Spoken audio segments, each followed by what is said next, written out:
episode 96. Jeez, 96. And I got my man Jamel here with me today. Hey, what's going on? Good, man. So, I'm doing good, and we just had a great workout. This guy absolutely killing it right now in the industry, a fellow RYU connector. That's how we got connected. Shout out to the plug. What's up, how are you? Also a trainer. Yes. A gains master, and also Trying to be like him. and psychological and cardiac researcher. Yes, yes. So don't put nothing past this guy. He's a very bright, intelligent, strong, youthful mind right here. Man, what's going on? Thank you very much, man. What did you think of the workout today? Workout was crazy. Like I said, I came here and we all do different things in the connector world, so I wanted to kind of sample what everybody was doing. Yeah. And I don't know if you guys saw the board on the story, but this thing, like, I want you in this to put that workout on this. Yeah. He tried to kill me. I put out disclaimers and I signed my will before I came here.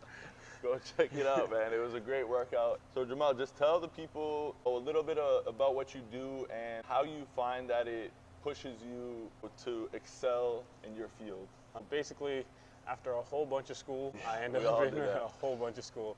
I am now at Toronto General Hospital, and I work in the cardiac and psychiatric department. Right. And I look at quality of life in people who have undergone heart valve transplants. Right. And the biggest thing for me, which, like you said, pushes me for all of this, is Yeah. like, it's almost like a time capsule, to be honest with you, because Yeah. I see the future. You see the future, yeah. I see the future, and I see what people are like, hey, like, I used to be like this, and Yeah. I used to do this, and then now, like, part of my body, my heart is being replaced with Yeah. something just so I can keep on living. Right.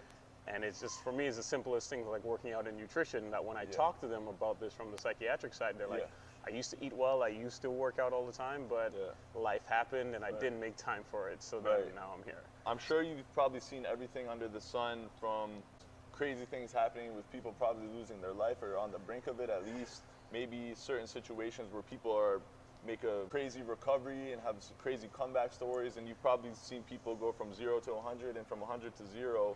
How do you find that, seeing all that stuff, enduring all that stuff, and not only that, but working with these people and motivating them, how do you find that you take like little golden nuggets for yourself just in living your life? So that's exactly what it is, because like, a lot of the things that I like with what I do is that I get to interact with these people, like on a one-on-one basis. I do their admissions when they come in, so it's the story before the surgery, and then I see them through the surgery, and then I see them after, right? So then it's just like, you can see something, like you said, go from like, listen, my heart's on the brink to full out recovery, and then sometimes you see things that are on the flip side of that. But when you do get to talk to them throughout that process, you get to see like, hey man, like, I really have taken this for granted, so I should really get back to like, even if like, and I'm talking like 60, 70, 80, but just go for a walk. Yeah, Right? No It's just like that extra beer at the end of the night. Yeah, your day's been long, but you know what? You don't need this. Right. Or like, Or you don't need 6. yeah, you don't need 17.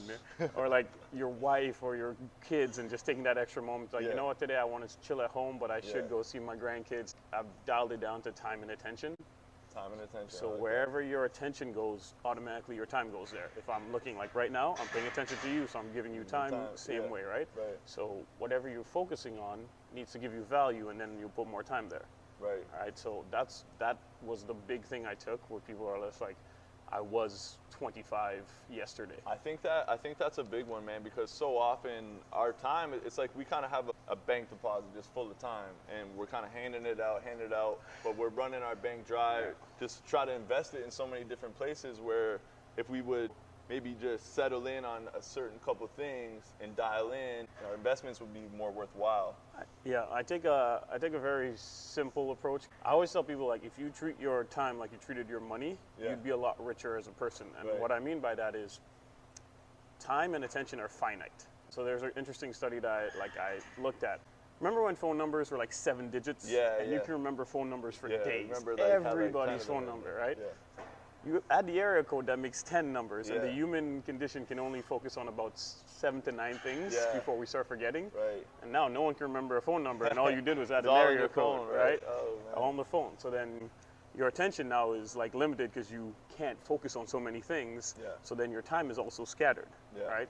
And I think we just take time and we think about it conceptually not in the right manner. People are always like, oh, I'll make time. Right, time. right. You can't create time. You can't create time. You can take time Yeah. and put it towards something, but you can't Yeah. actually create it yourself. Yeah, obviously you can't create time, Yeah. but you can designate your time Right. and prioritize your Right. time, and I think that's what you're getting at. Yeah. That's some awesome stuff right there. And like, crazy day, crazy workout, Yeah. so much positive vibes and motivation coming out today. I'm gonna ask you what I asked everybody. If you could go back, talk to your younger self, Jamal on the come up, maybe shooting some hoops on the basketball court, what kind of advice would you give yourself moving forward into the life that you have created for yourself now? Honestly, I think about like backwards and forwards. Right. And I think about, to your question, looking back, I'd just be like, it's not that serious, to be honest with you. Yeah. And I think we're in this big rush. Right. And like I said, time is very, very valuable, and I think it's the most valuable commodity. Yeah. But we think like we have this designated like from 20, maybe let's go 15 to like 30, and Yeah. we have to have it all figured All out. sorted out. Like we are like 30, I need to get married, need a kid, my Yeah. house needs to be here, and all Yeah, that. yeah. And I'm just like, you know how long 30 to 40 is? Yeah, Like yeah. 0 to 10 was long, 10 to 20 was Yeah. long, 30 to 40 is still long. Right.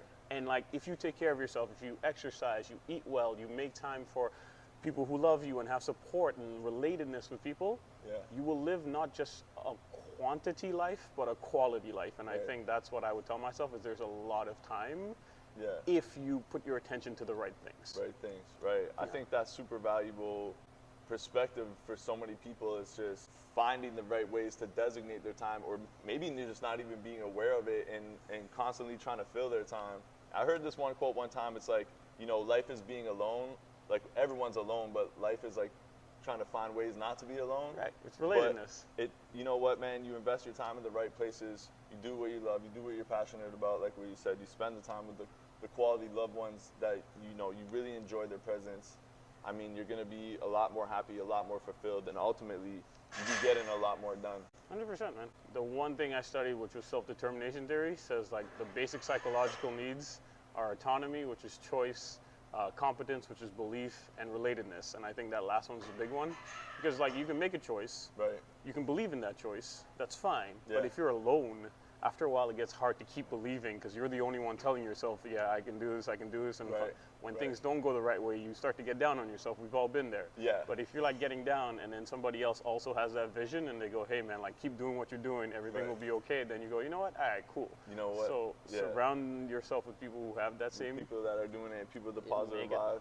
Just make kind of like what we're doing right now. That's it, man. This is why see here, he's serious out here. So I'm just coming there to speak, but he's gonna take it and send it to all you guys. Hey, bro, I appreciate you coming out. I think it was an awesome one. Thank you very much for Guys, the workout. Until next time, a lot of people are sleeping in this world. It's time to wake them up. Go check out Jamal. The guy is absolutely killing it right now. Thank you very much, my man. Gang, gang.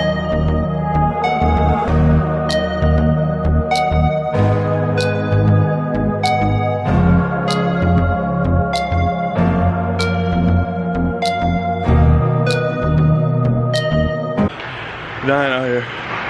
Yeah. One more to go. One more to go.